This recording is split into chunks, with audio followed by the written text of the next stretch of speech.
Hello, everyone. It's Martha Novak, and this is a show called Real Talk with Martha Novak. I'm really glad to be with you today. We're going to talk about, I think, an important subject and one we just hardly ever talk about, anybody in the world, which is the need to be right. Why we need to be right. We're going to talk about that relative to consciousness because this is a show on consciousness, but I'm awfully glad to be with you today.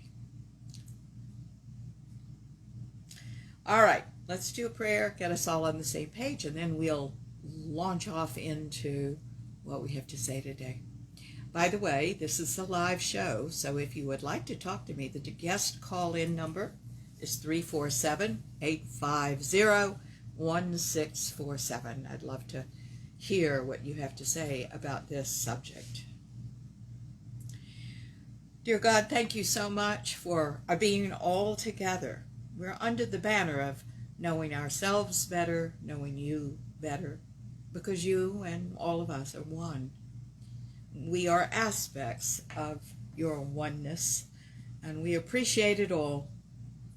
We understand that the oneness of which we participate is all you, the light and the dark, the good and the bad, the childish terms we use to describe feeling uncomfortable.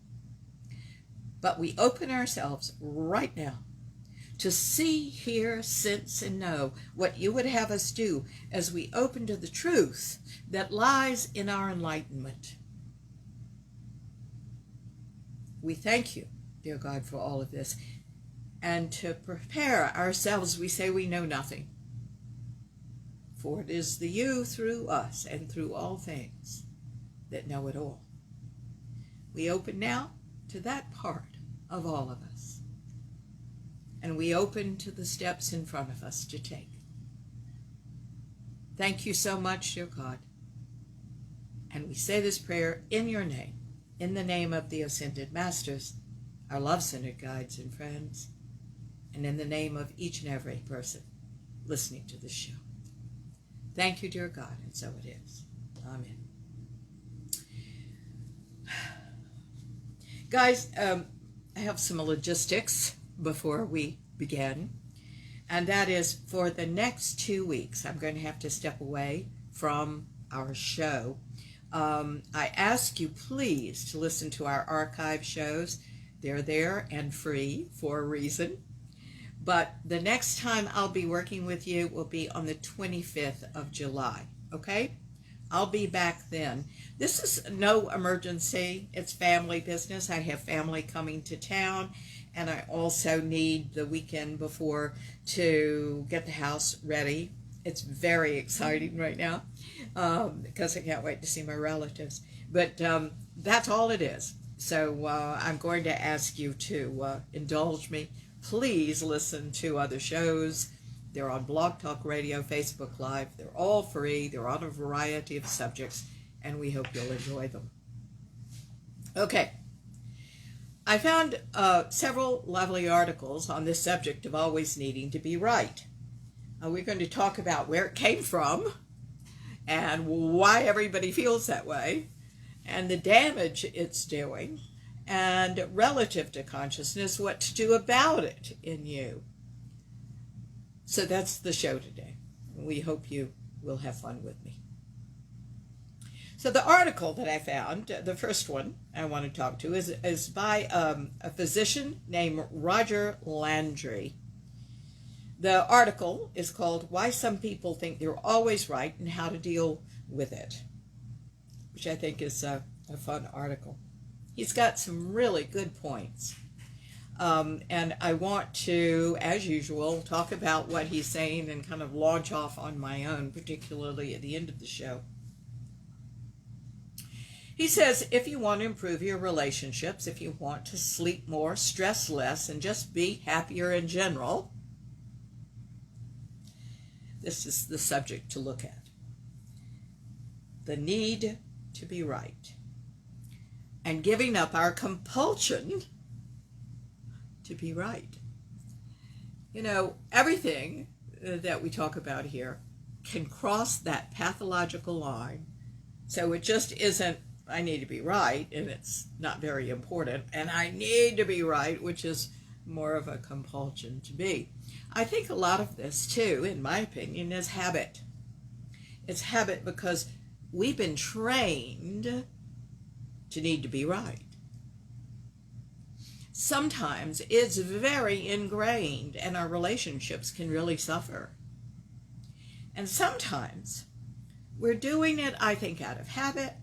We're doing it because we're insecure and we need to validate ourselves and seek outside validation, right? But why? Why? Okay, that's what we'll talk about. He says we are conditioned from birth to fight for our piece of the pie, as he puts it, to defend ourselves and to convince people that we are right. We do it with our families, our friends, at school, at work, and at social gatherings. If we're proved wrong, we feel somehow lessened, defeated, or humiliated. And in some cases, being proved wrong can upset, he goes on to say, our entire world, leaving us feeling unanchored. I remember talking to a client of mine years ago. I'm so glad she doesn't feel the way she expressed herself in the early days. But she was very unanchored. She said she remembered an incident, which she told me, where she realized her mother was wrong. It was interesting. Because she was such a child inside, her mother had to be right. And here, clearly, her mother was wrong. Now, what was wrong with this whole thing was that the woman had not yet grown up inside, even though she was quite the adult physically. And so it became very important to have her catch up with the times. Excuse me. Oh, okay, that's just Vicky. All right. I saw a cat out of the corner of my eye coming in my direction. Ah, there are her whiskers. She just appeared on camera. Oh, that's her face. Figgy, I need you to move back, baby. This is a little stray cat we found at Christmas. Her name is Figgy Pudding in honor of Christmas. So Figgy is deciding she's going to perform today. All right.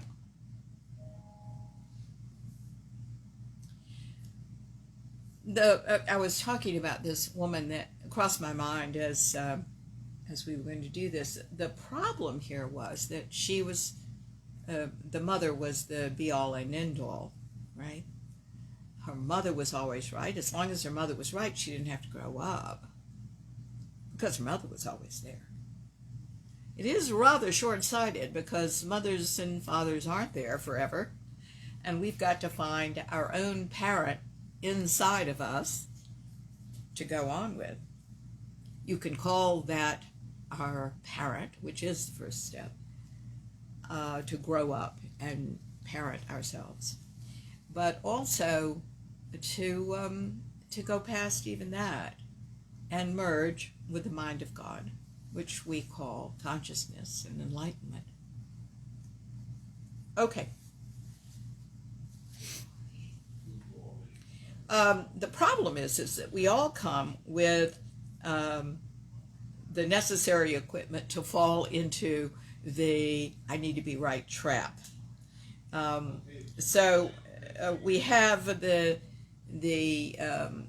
ability to fight, and we have the ability for disagreement and resentment, and all of those things are built in and ready to use when somebody disagrees with us, when we have the need to be right.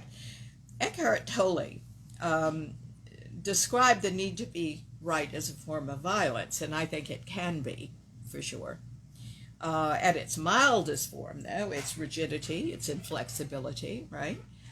At its height, it manifests as dominance. The compulsion to inflict our opinions on the world is is something that originates, though, in fear. It's part of the fear-based experience, which is, there you go, at child's mind. I think it very much reflects insecurity. We can believe something, and I say, go right ahead and believe it. We all have entitlement. We are all entitled to what we believe, right? Or we can believe it, at which time there's a problem. So, that's what we're talking about today. It originates in fear when it's from the ego child's mind. It's opposites, by the way. We do that, a threshold exercise that I've told you about, do the horizontal line and then the vertical line through the horizontal line, put at the bottom dominance, fear, the need to be right. As you work through your issues and ascend and go past that line and into the highest self and the regions, by the way, of your potential, it becomes humility, it becomes compassion, it becomes curiosity. It becomes quite lovely things that unite us rather than separate us. Now, he goes on to say, if you just keep banging away at someone until they flinch and accept your point of view, you're probably not very happy with your current relationships, I would say. And you secretly need validation to feel good about yourself. And I could not agree more. Guys, the child's mind is the part of us that need external validation. We've got to learn through consciousness studies, through our therapy, to have that validation come from within in a very sincere and real way. And then you're all right. Then you know what you believe and know you believe it, and you don't have to convince anything of anything, and you can listen to other people's opinions, right? Because you're secure within yourself. To me, the need to be right is very emotionally immature and has red, nice lights running all around it saying I'm insecure and I don't know exactly who I am yet. So I have to be absolutely adamant about this opinion or that.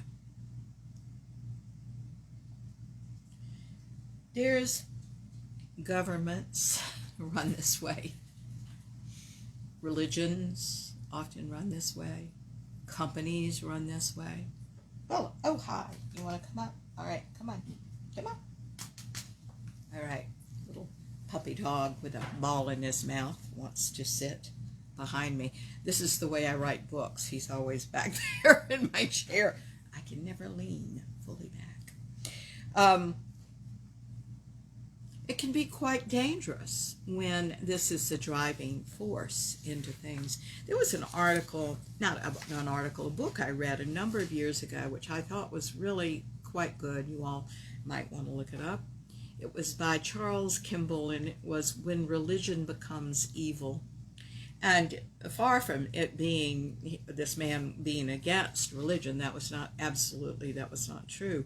But he listed 5 things that to watch out for, and I think the number one thing was that somebody or a religion, and I'm going to take that out of his context now and say, when a personality thinks they have the absolute truth. There is no absolute truth, ladies and gentlemen. There is truth beyond truth beyond truth. I mean, if we're one of my favorite definitions of God is an infinite and ever-expanding set of truths always in motion. They're always deepening. There are always more truth to know about yourself, about your God, about your world, about everything. You see? Okay. So, Dr. Landry goes on to say that we must, number one, to stop needing to be right all the time. We must, number one, recognize that acceptance is not the same thing as weakness. I like that. Acceptance is not the same thing as weakness. If you tell me an opinion that I don't happen to agree with, I'm going to do you the courtesy as a child of God to listen to you, for sure. My job is to listen. My job it's interesting because I train people to do what I do. We have a school. And in the beginning, everybody gets so turned on to this, they want to psychoanalyze everybody. And I really pull people back from that right away. It's like, you're in session with them. That's great. That's where to do it for 2 hours. After that, nope, you're a friend. You just listen. You don't offer advice. You don't tell them what's wrong with them. You just listen. He goes on to say, acknowledgement and acceptance of a differing worldview is a powerful act of understanding and self-confidence, by the way, and compassion. It's a sign of emotional maturity. I agree with you about that, Dr. Landry. Number 2, he suggests you start small. In the next 24 hours, he says, resolve to let one opinion that is contrary to your own exist without attempting to destroy it. You don't have to believe it. You don't have to give up your contrary opinion. By the way, I'm going to say you don't even have to say your contrary opinion. You can just say, I understand what you're saying, or how interesting. I haven't heard that point of view before. I think it's extremely important for you to realize that you don't have to get defensive. And let's talk about what defensiveness is. Defensiveness is when you don't have a solid sense of self. And someone says something to you, and you rev up to hold your position because you're wondering, because there's a chink in the wall here, and you're wondering if what they're saying is true. But you're not yet ready to admit it to yourself. So it is a way of not being in you and not yet validating who you are on the deepest level of your values and your authenticity. You understand? He goes on to say, if you are confronted with a position that is inhumane or violent in nature, you can certainly acknowledge that you disagree without mounting an assault against it, or I would say remove yourself from the situation, because you shouldn't stay in any place where you could be harmed. Number 3, he says, accept that you will never be able to change every opinion that you disagree with. Look, when people come to my door with their handouts, I am fine. I invite them in. We have tea together. We talk. But I say, not only am I some sort of minister, but I strongly believe what I believe. And how nice that you believe what you believe. But I have my own beliefs as well. And I think we are all, it's a wonderful world that we all share that. I don't think anybody should impose something that they believe on other people. And I think this is what he's saying with accept that you'll never be able to change the opinions of people. If people really know themselves, you are not going to convince them of anything else. They're on a trajectory to know more of whatever it is they choose to believe, you see? he goes on to say there are a lot of people with a lot of opinions that you'll never be able to change. Other positions contrary to yours will always exist, and a good chunk of them, if not right, are certainly defensible. Right?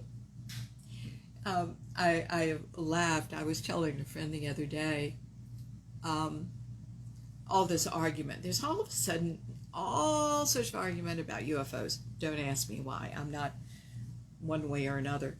I don't even read the articles, but I do say this: call me when they're here, when we know. But why are we going to get into a discussion of this? I don't know. Just call me when they're here.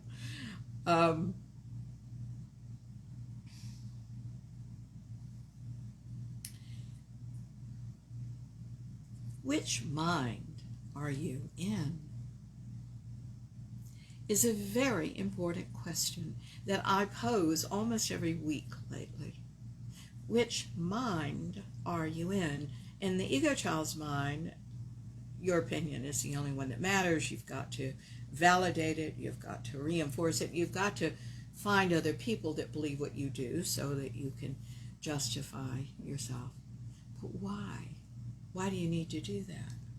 Why not really deepen in consciousness, know what you know, and ultimately go into the higher mind where everybody's allowed everything?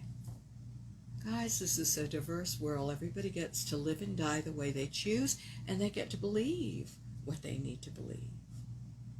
Just the way it is.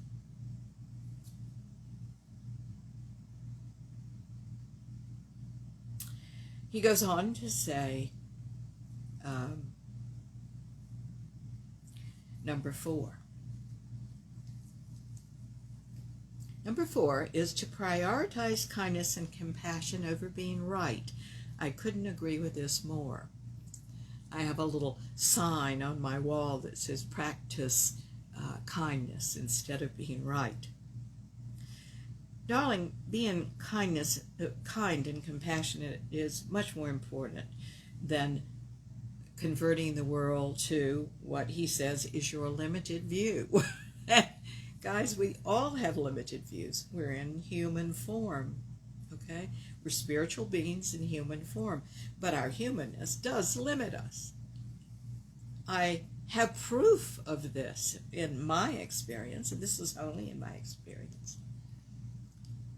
Years ago, when I was in college, I was in a meditation group. My psychology professor was very interested in all of this, and I wish him well.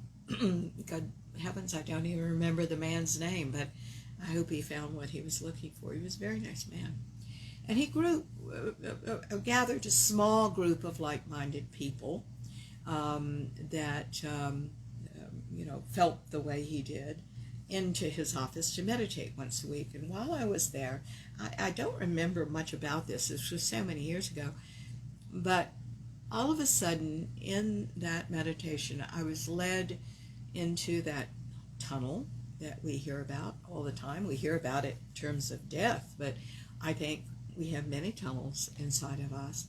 Came out of me, went through it, and when I came out on the other side, I saw energy around everything. I saw everything in the room. I didn't have my glasses on, and I was sure my eyes were closed, but everything in the room I could see, I guess with the third eye, and it all had this kind of white ectoplasmic look to it, and there was a woman standing across the room in this white look. She showed me herself in the colors and the dress she was wearing and everything, and she gave me a message for someone in the room.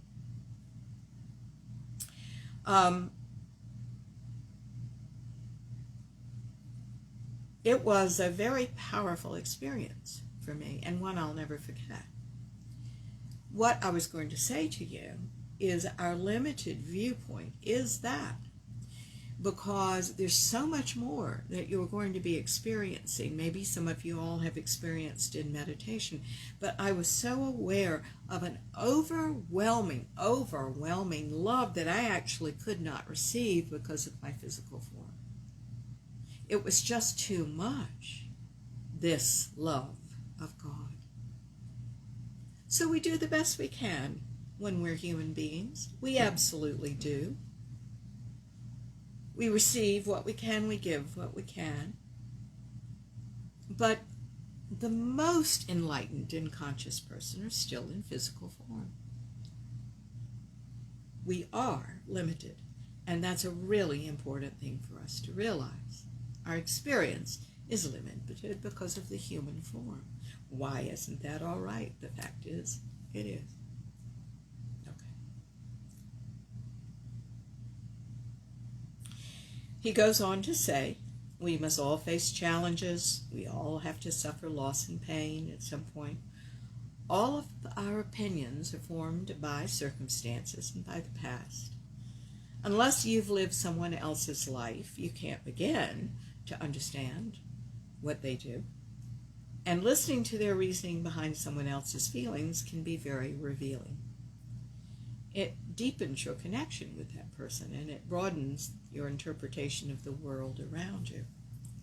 And I couldn't help but smile when I was looking at this article, because I thought of Pat Conroy. Do you remember Pat Conroy? He is a marvelous writer. He's passed away now. But his books remain alive and well. The Lords of Discipline, the Great Santini, the Beach Music, many, many more. And as I was writing my book, this last book, I was certainly thinking of him because he has such a depth of emotion and such an incredible honesty to his writing. And I use it as quite the benchmark, the inspiration for me. And I also read some books about his life, which, by the way, I've been doing since high school. As soon as you waved a writer in front of me, I was doing some research on what their lives were like. Many times juicier than the book. Anyway, Pat was an interesting, very complicated man. And one of the things that his biographies and autobiographies always said was that Pat always said, tell me a story. He'd see somebody on the street, tell me a story. Somebody would come through the line to have their book, him autograph their books. Tell me a story, he'd say, to the great consternation of his handlers, right, who were trying to keep on schedule. I think that's lovely. Tell me a story. And of course, many of these stories and feelings would find their way into his books. But that's not a man who was rigid. That's not a man who was closed to be able to do that. Didn't try to change anybody's opinion, just wanted to know about human nature. I think that's a lovely characteristic. Okay. And it isn't that he didn't have opinions, because those came out in his writing, right? All right. Number 5. Look for the opportunity to possibly change your opinion or to deepen and grow. Isn't that wonderful? Look for new ideas. Oh, how exciting is that? He goes on to say, Dr. Landry goes on to say, in a situation when your opinion differs from another's, you be sure and be open to accepting their view if they have a good rationale for it, if it's something you have not heard about, if it was something you'd like to research and know more about. It may ultimately not change your mind, but you can still respond by understanding their opinion, right? It's a way to honor yourself and someone else.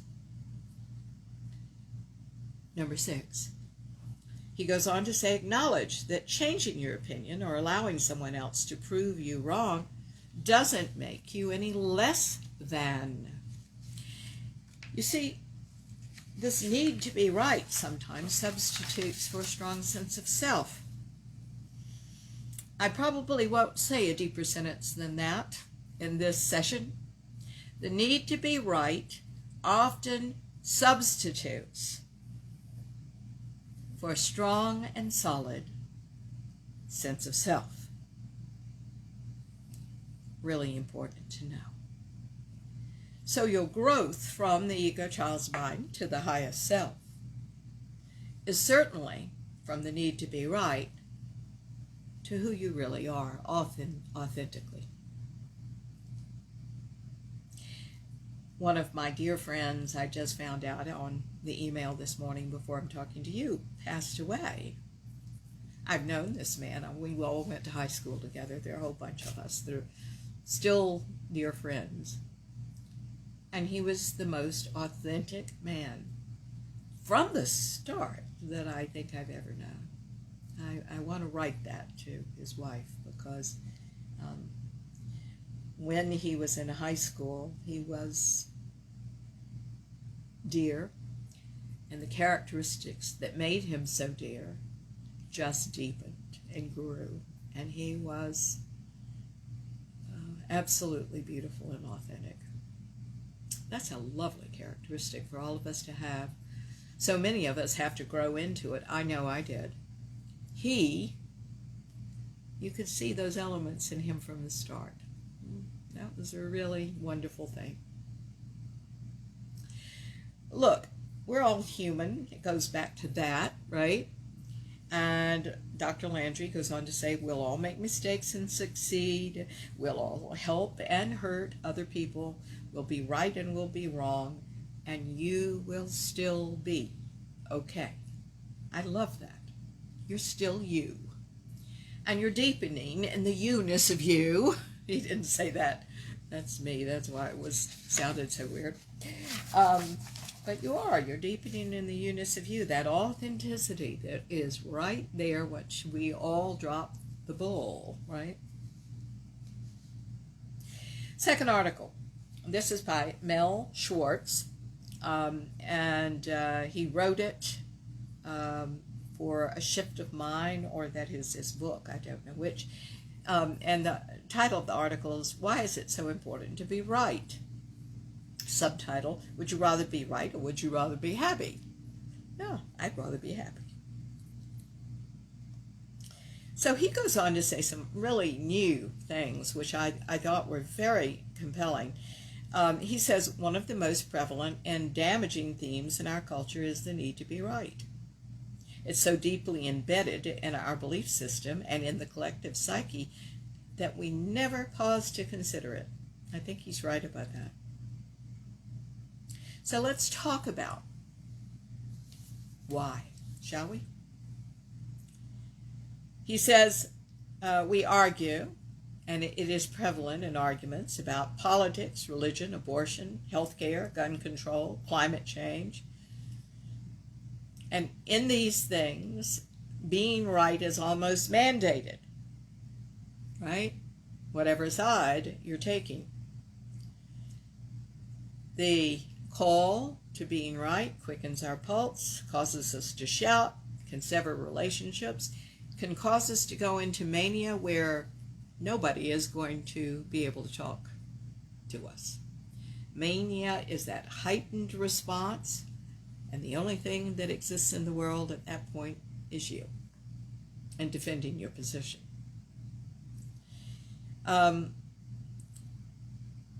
Mr. Schwartz goes on to say that the need to be right is the raison d'etre for most acts of hatred, violence, and warfare. I do agree with that. Now, he goes on to say something quite interesting. He says, our educational system is rooted in the construct of right and wrong. We are rewarded for what are deemed to be correct answers and the ensuing higher grades. And these things generally lead to more successful lives in the world. Being right affirms and inflates our sense of self-worth. As students, we learn to avoid as best we can the embarrassment of being wrong. Oh, do you understand that if you relate to that, You're using being wrong as a personal attack. You are attacking yourself. I think that's really, really important to know, that you're using being wrong or making a mistake as a personal attack. It's not just, I failed this test, or, man, that was a bad business decision. It is something wrong with you. It is a condemnation of you. But is it? I think that assumption, that big personal attack, was learned in your childhood. I think your mother or your father did it. I think they probably attacked you. I think you now attack yourself. This isn't a personal attack if you're wrong. You just happen to be wrong about what you did. Let's make it about the situation, not a condemnation of who you are. That's the problem. You see? Okay. Getting the right answer, he goes on to say, becomes the primary purpose of our education. Isn't it regrettable that this may be inconsistent with actually learning anything, huh? He goes on to say, I love this. Can you imagine a world where it is a generative and exciting learning environment that rewarded a class not from getting the right answer, but for asking the best questions? I love that.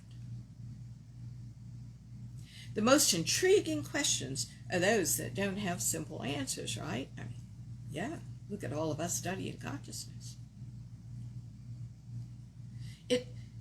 Questions like that drive our thinking into greater complexity and curiosity. There would be no need to be cautious about the wrong answer. And everybody would be invited to safely participate in a generative and shared inquiry, you see. He says, certainly children wouldn't nod off in boredom then, would they? I don't think so either.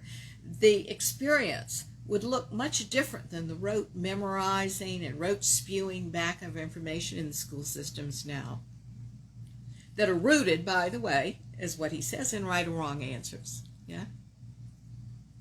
Raising your hand to gain the reward of getting the correct answer in a new situation like this would be absolutely pointless. Getting the right answer only massages your ego. You understand that? And only temporarily. It also reinforces the fact that you better have those right answers or you're nothing. If you're going to take that into the pathological arena of self-attack, that's how you've got this.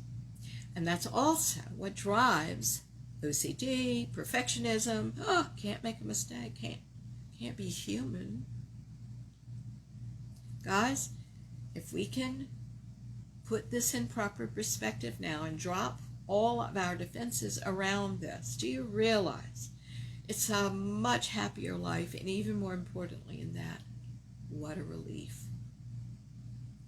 What a relief. Yeah? Okay. He goes on to say, and I really do believe this, cable news shows stage the predictable impasse, particularly in the political arena, but I've heard it certainly in other arenas, fervently pitching the argument around right and wrong. Right? What's more stultifying, he says, than watching two talking heads assert and then refute each other? It's a mindless ping-pong match, he goes on to say. No one walks away particularly enlightened. Yeah.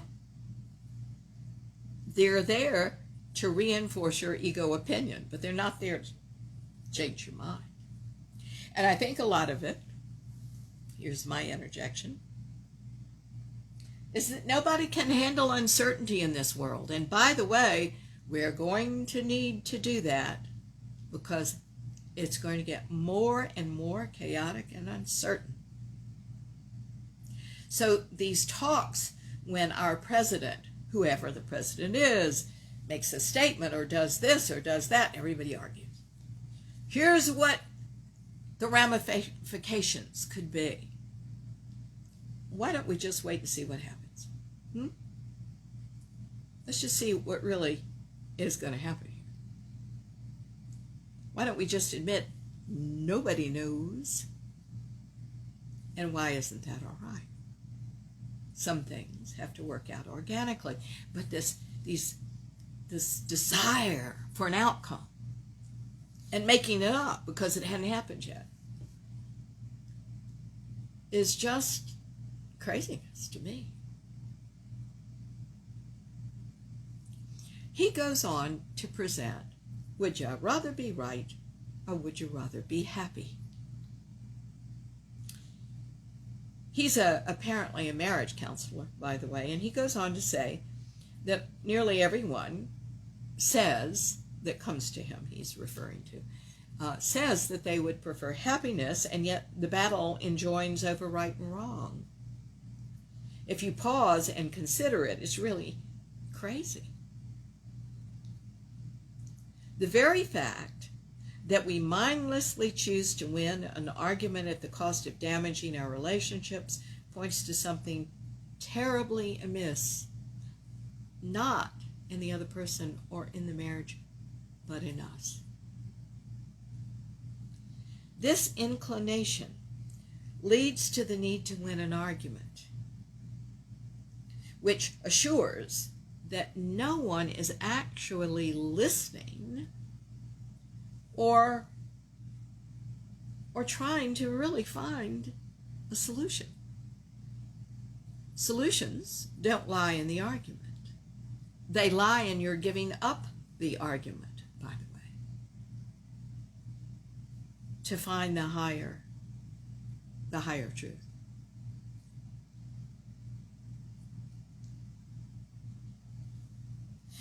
He goes on to say that if I, he's speaking of himself, need to be right, and we have differing points of view, that obviously makes you wrong. How insulting is that? Doesn't exactly sound like the stuff of friendships, let alone romantic relationships, he says. This compulsion to be right sidetracks our lives and impedes our learning and our happiness, and he is absolutely right about that. So he goes on to say, why is it so vital to be right? Well, to begin with, if you're not right, then you are probably wrong, with all the accompanying sense of humiliation and failure that goes with it, that you've learned from experience in your childhood situations where everybody needed to be right or wrong, or it was presented to you that way. Does it really have to be that way? Can you accept being incorrect without any loss or embarrassment? You can if you stop self-attacking. It's just a little incident. Sometimes not so little, but it is just about a situation. He goes on to say, I believe this fixation is more likely wed to highly competitive cultures than traditionally oriented cooperative societies. I agree. Issues of right and wrong don't equivalently inform one's sense of self and identity. Now, what did I say? That's absolutely what I'm saying. I'm saying mistakes don't dictate who you are. They simply do not. But you're making it that way when you self-attack. You see? Good. The ego must be shaped by other influences, such as being honored, respected, by being altruistic, In first world cultures, the drive to be right advances one in a competitive race. In the desire to get ahead, this is utilized as a core value. I suggest not having that as a core value myself. I would actually suggest that this is a highly pervasive fixation attachment that ruins our relationships, derails our mindfulness, and erodes our natural instinct to learn. That's his quote. I think it's wonderful.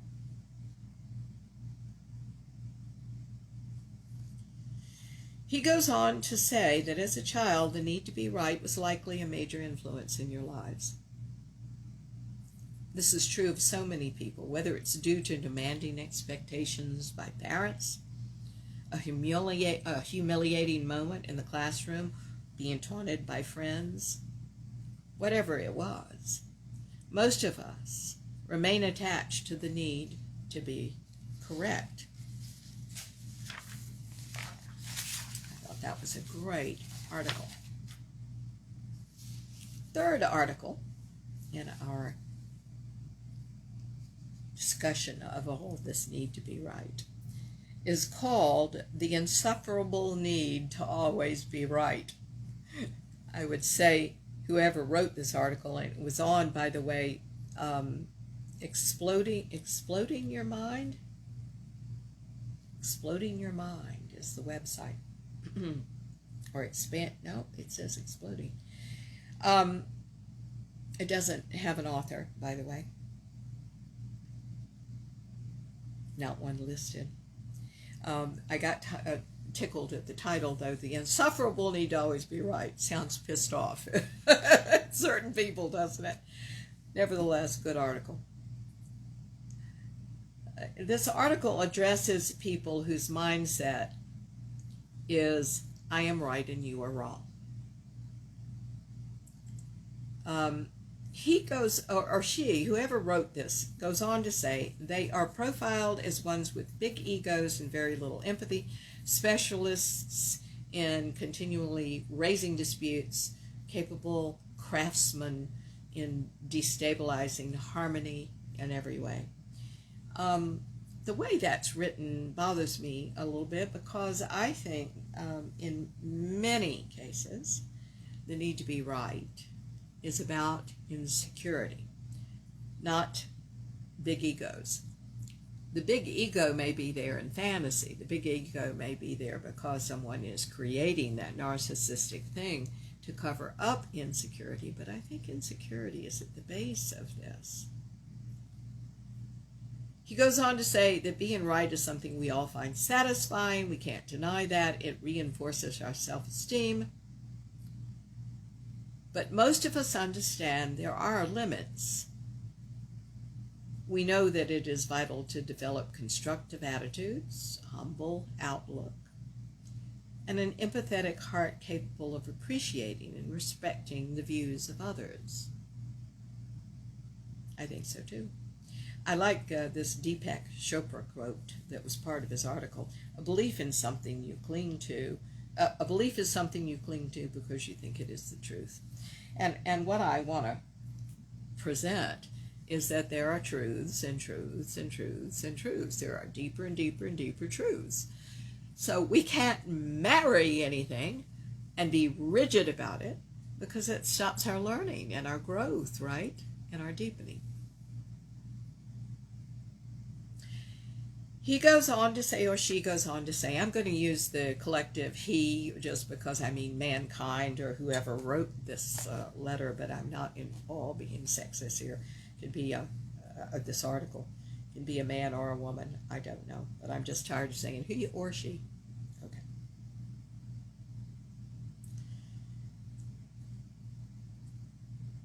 He says that one of the greatest wrongs among mankind is the insufferable need to always be right. He goes on to quote, my truth is the only truth, and yours is not worth anything. He says these things fly through the heads of many people, and even some organizations, political groups, countries that sell their ideologies like moralizing pamphlets. I did like that. Instead of seeing this as something isolated and anecdotal, we should be conscious that this is a serious problem, he goes on to say.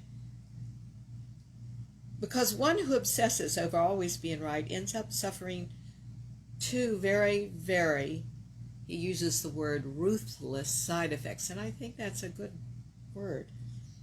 Isolation, and ultimately even the loss of health. We'll address that shortly.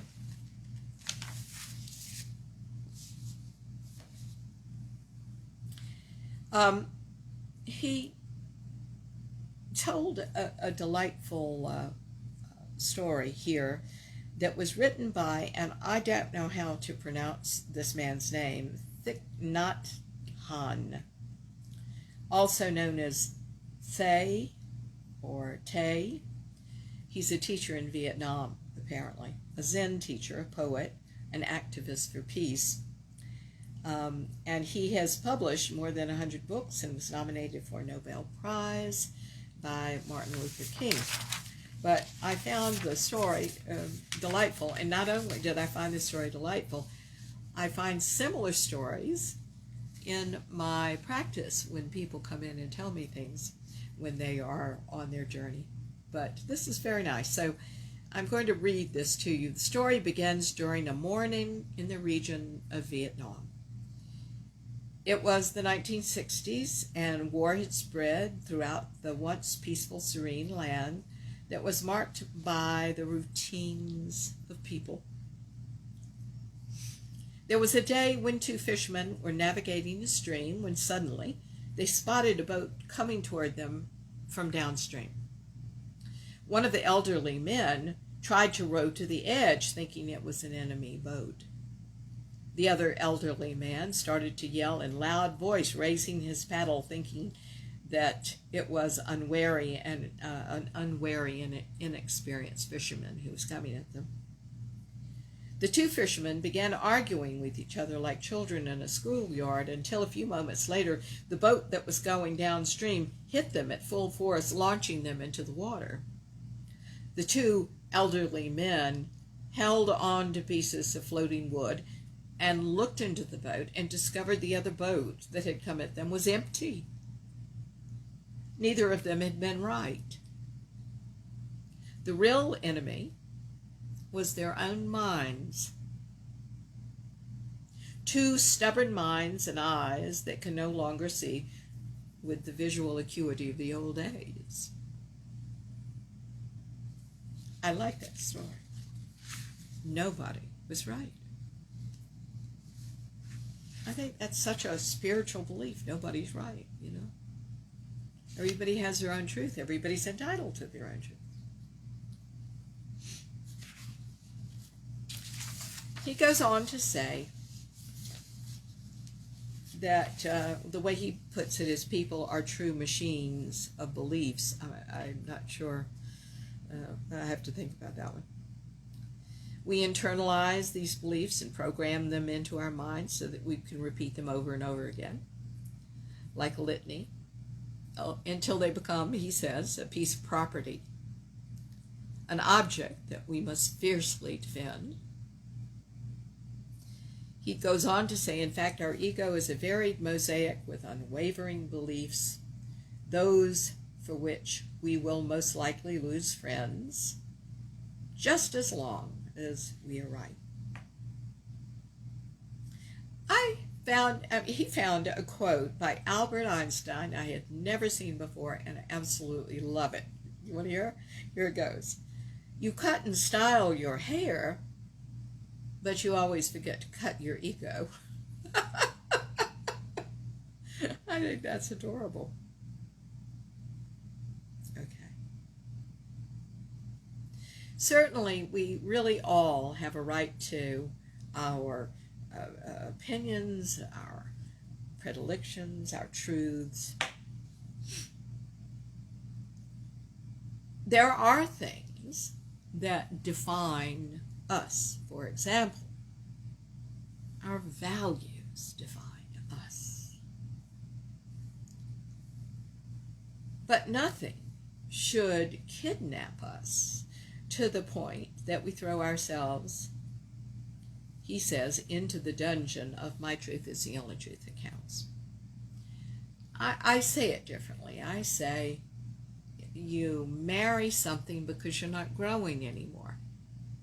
You don't want to grow anymore. So you've got to defend your position because you're not growing and learning something new, or at least open to deepening in your own beliefs. And many people stop themselves. You all realize that, don't you? Many people stop themselves. They don't want to go any further. If they had a bad life, and I've met some of these folks, and they're clients of mine, where they've had a bad life and now they're comfortable. That's good enough. It's good enough. And yet, if they keep on with me and don't leave, I know they're here for the long term. I know they want something more. And they may have a year plateau, a few months plateau to a year. And then all of a sudden, the floor falls out below them and they deepen. And they're growing. And they go, by the way, really fast at that time into deeper and deeper and deeper truths. They found out that stopping themselves like that didn't serve them very well.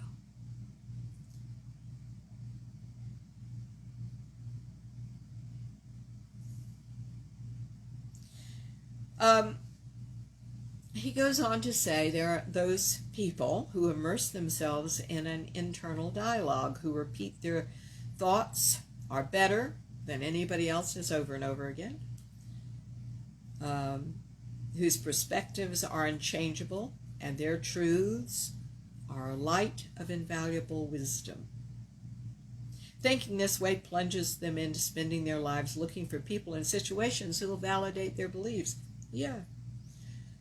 And the truths of this limited atomic world is a place where nothing should be questioned. Oh, that's a very poetic way of saying it. Don't marry anything. Believe what you believe, but let's be open to changing our mind or deepening and growing and coming up with something else. Looking at things from a different perspective, always fascinating. He goes on to say, to tell us about the consequences of having the closed mind. He says the world isn't black and white, and it is not. I'll go on to say life is not fair. So if you're trying to make it fair, you're wasting a lot of energy instead of just going with and learning how to be cooperative and what's inside you to add value to that world. He goes on to say life and people find their beauty and expression and diversity in different thoughts, in their distinct perspectives, and always being receptive to learning, growing, and moving ahead. Yes, I absolutely say yes. That's the nature of God, isn't it? That we deepen, that we learn, that we grow. God is an infinite and ever-expanding set of truths, always in motion. So what happens if you stick yourself? What happens if you're stuck to something? There's going to be a lot of anxiety, by the way, a lot of depression. Your body's going to try to tell you that something's wrong. Sleeplessness, possibly. Pains. Something's wrong. You're not going with the energy that's there for you, that would be in your best interest, you see. Now, I've seen for years, and you've seen it too, how people that are within certain organizations, they use the organization as a way to express their rage.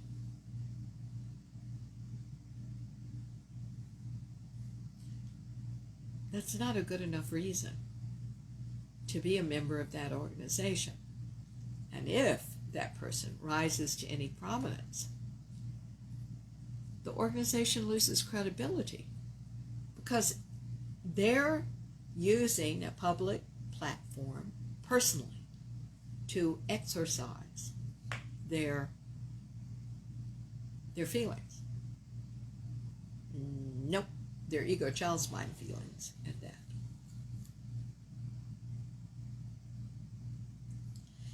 So,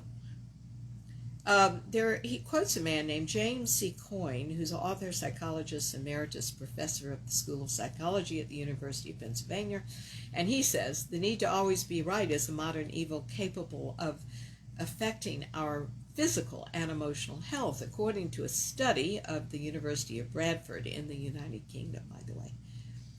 Oh, I like this quote. This is interesting. Close to 60% of people with this type of profile suffer ulcers, high levels of stress, and dysfunctional family relationships. Furthermore, as if this were not enough, he goes on to say there are people who alter the harmony of their surroundings everywhere they go.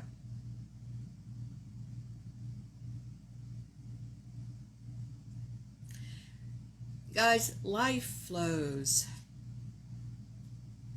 It does. Life flows. And it's supposed to. And by the way, one of the most spiritual words I can think to give you today is cooperation. Cooperation. We all have to learn to be cooperative with the flow. But to be cooperative with the flow is not going to happen turning on a switch.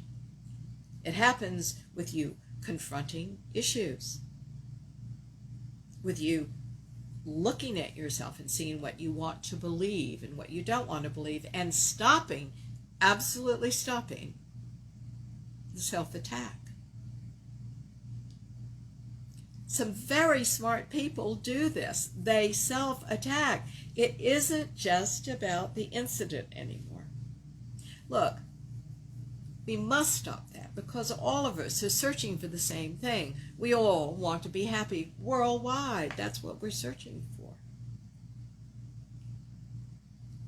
But to do that, we've got to transcend the egoic child's mind to find the true respect, self-respect, by the way, and respect for others, empathy, and the feelings that are so powerful of coexistence.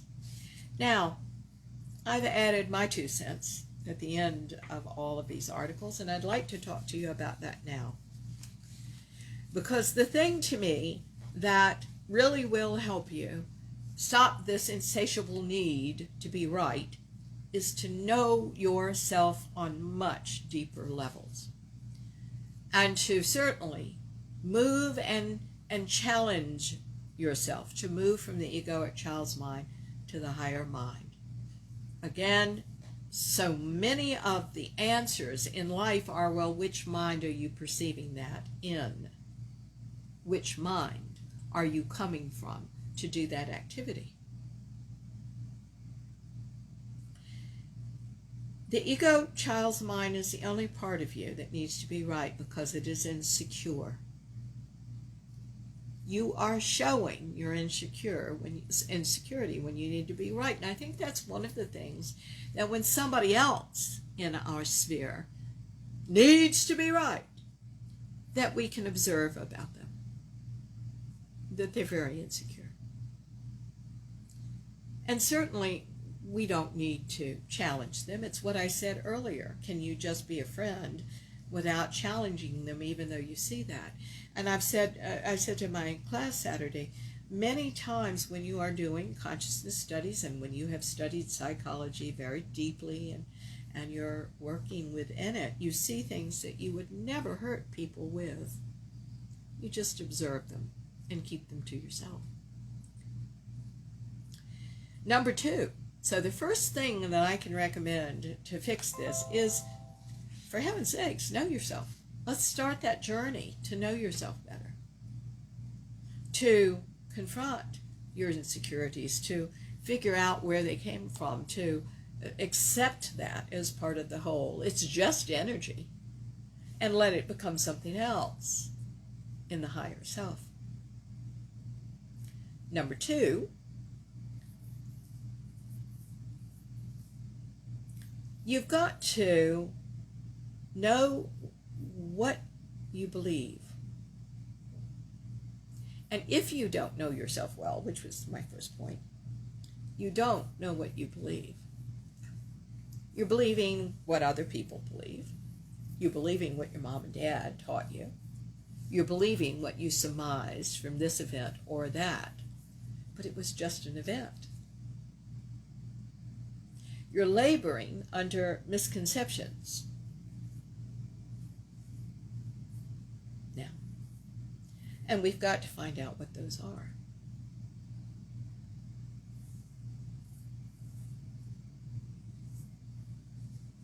We don't need to get someone to validate us from outside. So this is point number 2. You must learn to validate yourself. In the validation of self, that doesn't mean seizing something and not budging from it. Someone just floated across my mind. This was someone I knew very casually many years ago. And she was, she defined herself as a healer, and I never went to her, so I guess I have no right to say this, but I felt just from how scattered she was and what she said that she probably wasn't very good at what she did. She thought she was a healer and a teacher.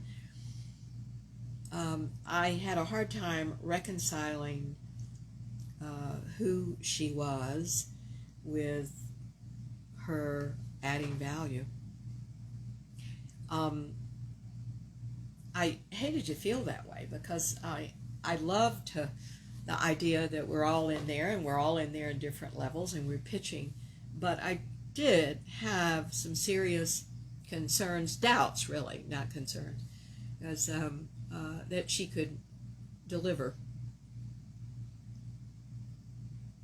But she was very nice and very sweet, and I offered her the opportunity many times, as did friends of mine, to step out of the modality that she so believed in and learn something else.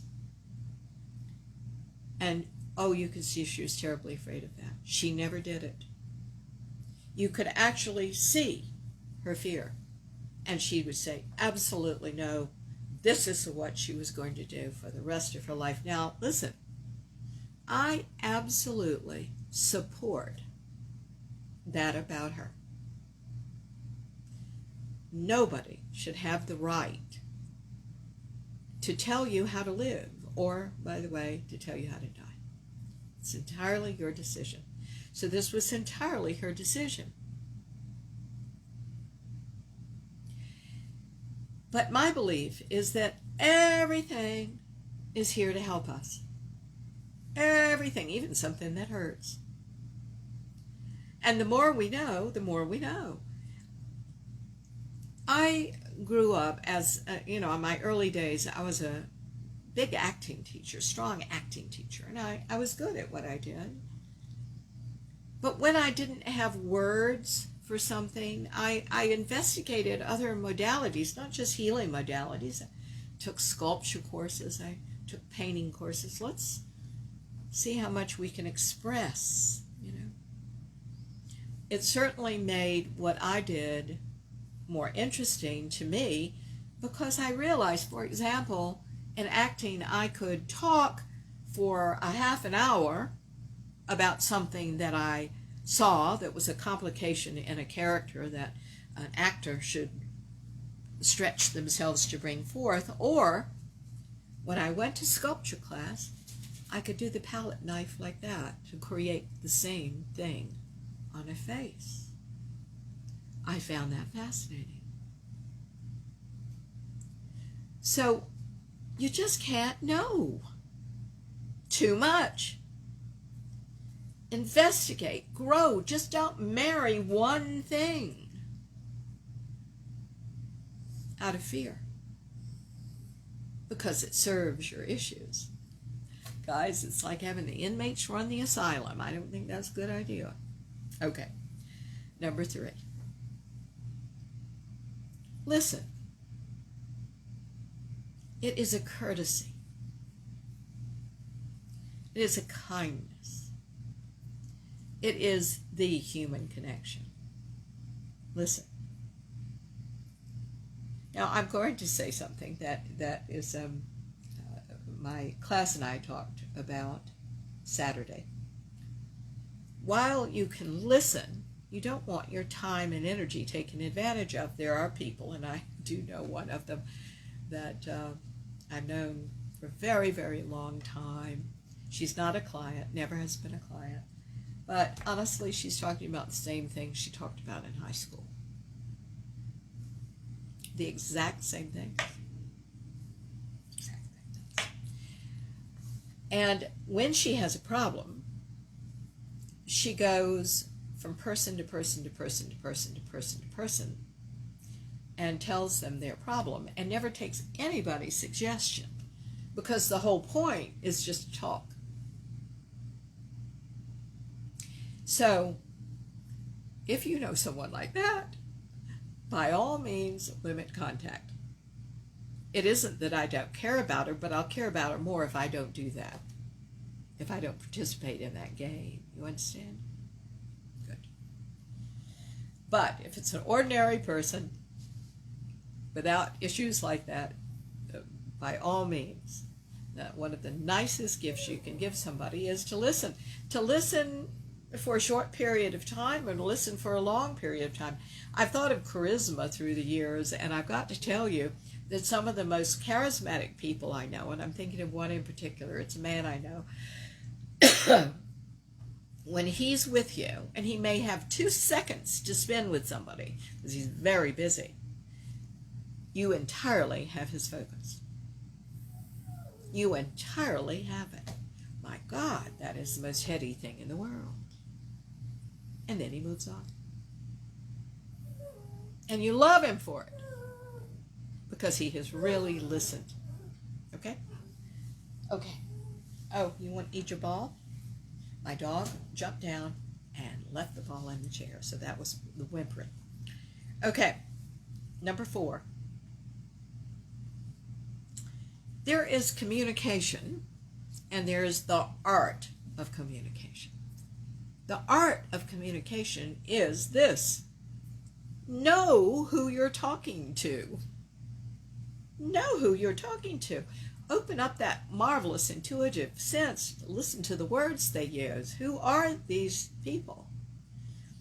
And there's a finesse, which is also part of the art, in talking to someone. For example, is this going to be a healthy exchange of ideas or ego insecurities clashing? Well, if it's a healthy exchange of ideas, enjoy the heck out of it. I loved and still love when I teach live classes. Oh man, we just bat around ideas and theories, and oh, it's loads of fun. We all learn something. We all have things to go investigate on the internet. But don't try to change somebody's mind when it's unchangeable. You're just going to make an enemy. And they have a right to have an unchangeable mind. But you're not listening to a show like this to have an unchangeable mind, right? Let everybody be themselves. And number 5, and this is where I'll end.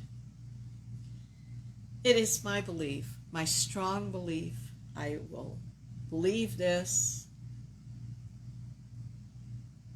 always, that everybody is entitled to their opinions, as they are entitled to live and die the way they choose. We're all entitled to that. We're all entitled to be stuck. We're all entitled to be rigid, and we're all entitled to be open and cooperative as well. I wish everybody well, but certainly the people that have the rigid minds are not necessarily my people and my market. I do remember talking to a group, and I can't remember this group. It was in a church somewhere, and I got there early, as I often do when I'm lecturing, and I was going to lecture on potential and everything, and there was a man there who said something to me, and I answered, with some remark about all this and the higher mind and the ego child's mind. And he said, I'm in the higher mind all the time. I really don't need you. I'm there all the time. I remember him so clearly because just that remark showed he was not. Everybody shows you everything. And guys, that's perfectly all right. You've just got to find the people that are moving with cooperation, but not necessarily with you, right? Those are my favorite people. My favorite friends are people that listen to me, that will offer advice when I ask for it. If I don't ask for it, they don't. And I try to be as good a friend to them as they are to me.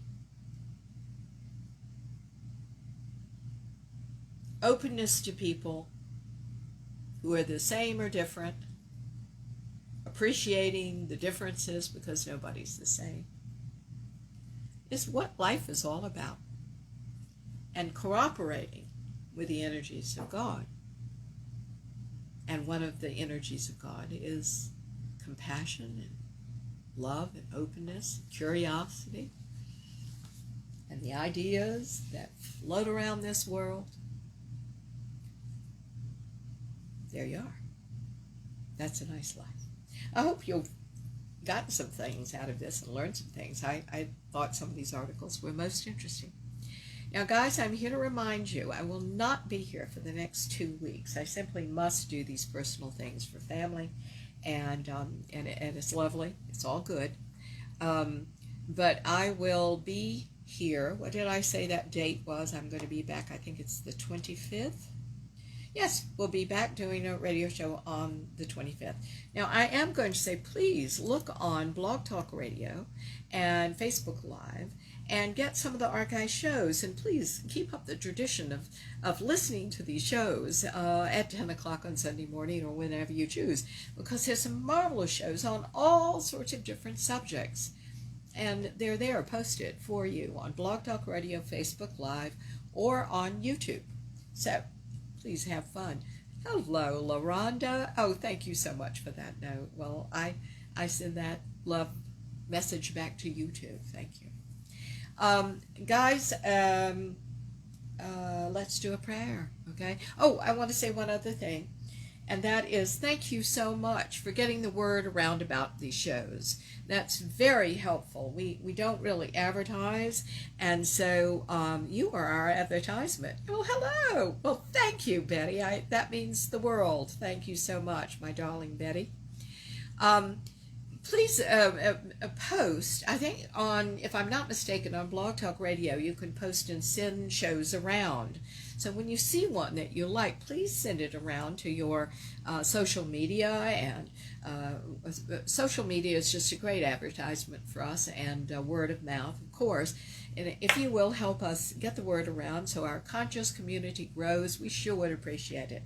That's what you can do in return for us, and we really appreciate every single movement in that direction that you do for us. We get notes about it, and it means the world. So you guys have a wonderful, wonderful week. Stay well out there. And let's do a prayer to finish up. Dear God, thank you so much for all of this, for our dear listeners, those dear friends that want to deepen in their in their growth and in who they really are as the authentic people that they are in you. Remove, dear God, and wake us up to what we're doing that's not in our best interest. Help us see these things and embrace them as part of our energy, but transcend them to be the highest self and move now with those marvelous cooperative energies to become who we are as the aspect of the living God in us. We thank you so much, dear God, as these insights come to us this week. Help us, dear God, see life in a more global and bigger perspective. We thank you so much for that, and certainly we're now handing over to our highest selves our need to be right, that this energy may change into openness and kindness and compassion for others as we have compassion for ourselves. We thank you so much, dear God, for all of this. We say this prayer in your name, in the name of the Ascended Masters, our love-centered guides and friends, and in the name of each and every person listening to the show today. And so it is. Amen. Guys, thank you so much for listening, okay? We'll see you 2 weeks from now, but please get in there and listen to those archive shows. They're really marvelous, okay? Take care of yourself. Stay well.